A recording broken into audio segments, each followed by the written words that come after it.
Ready for a deep dive? Always. Today we're heading way back to ancient Ireland, a place I know you've always been fascinated by. Absolutely. We're talking thousands of years before written history even existed.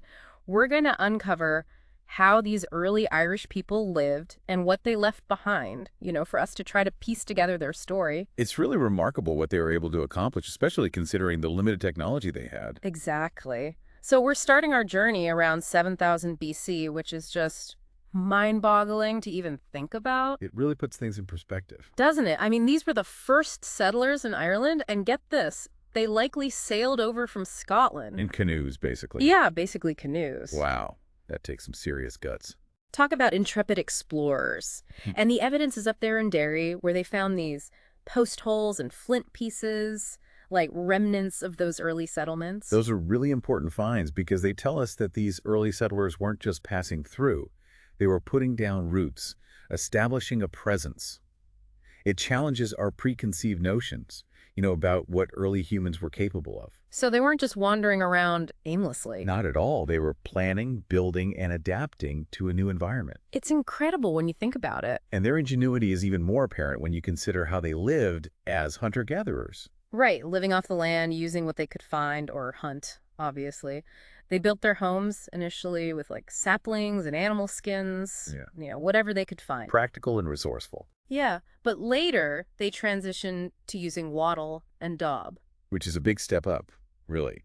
It shows a progression toward more permanent structures, maybe even a sense of community starting to develop. Like they were putting down roots, literally. Precisely. It's fascinating how these details reveal so much about their social structures. And you have a visual representation of one of those dwellings in your notes, right? I do. And it also shows some of the tools they used, like those amazing axes they crafted. Oh, wow. Those are impressive. They are, aren't they? Ugh. These axes, often made from stone, by the way, with incredible precision, show a deep understanding of the materials around them.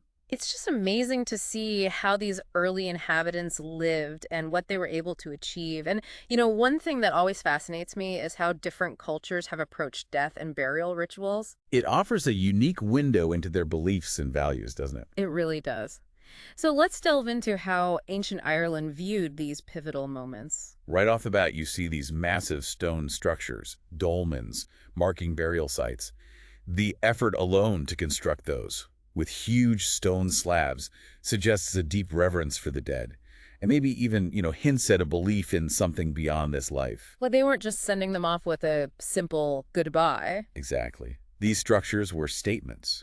And then there are these other fascinating burial sites called court cairns.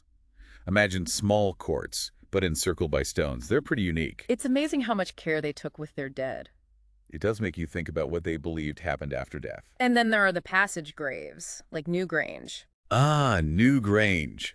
Now that is truly remarkable. The sheer scale and complexity of it, and the way it aligns with the winter solstice sunrise, shows a deep understanding of astronomy. Wow. So they weren't just building these things randomly. Not at all. It all seems very deliberate, purposeful, Newgrange is a powerful reminder that these ancient societies were capable of incredible things, both in terms of engineering and in terms of their beliefs about the cosmos. It's just mind-blowing. It really is. Now let's move on to the Bronze Age. The Bronze Age brought some serious changes, don't you think? Oh, absolutely. Game changer. The Bronze Age, revolutionized life in Ireland, just like it did in many other parts of the world. And we see that reflected in the artifacts from that period, right? Exactly. For example, we find bronze sickles, which must have made harvesting so much more efficient. Imagine trying to harvest a field of wheat with, a stone blade.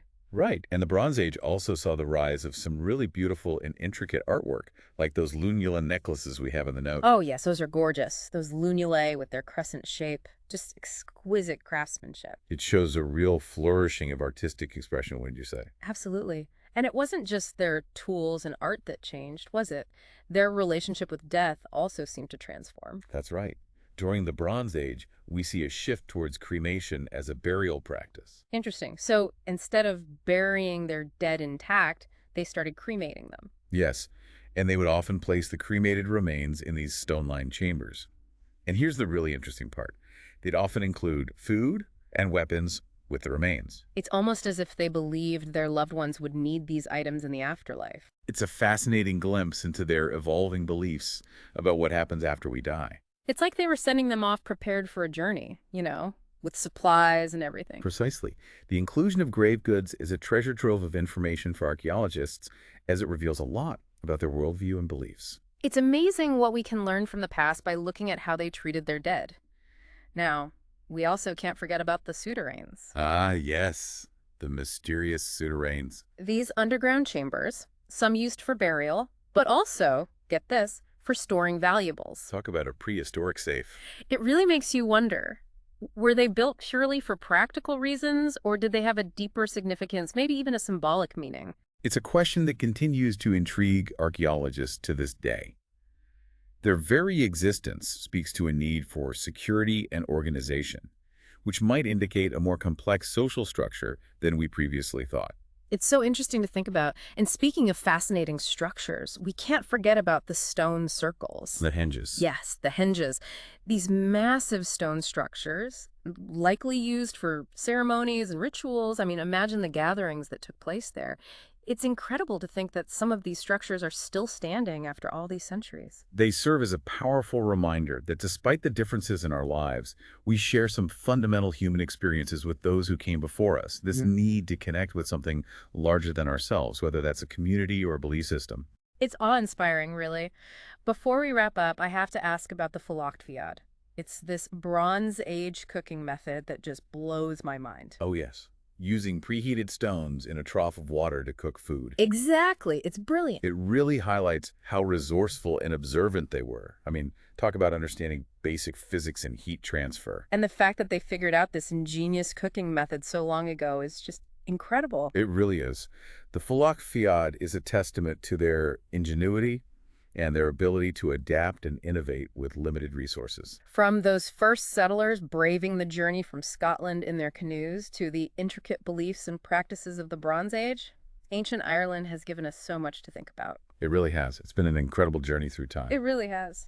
What stands out to you most from our deep dive today? For me, it's the resourcefulness of those early Irish people.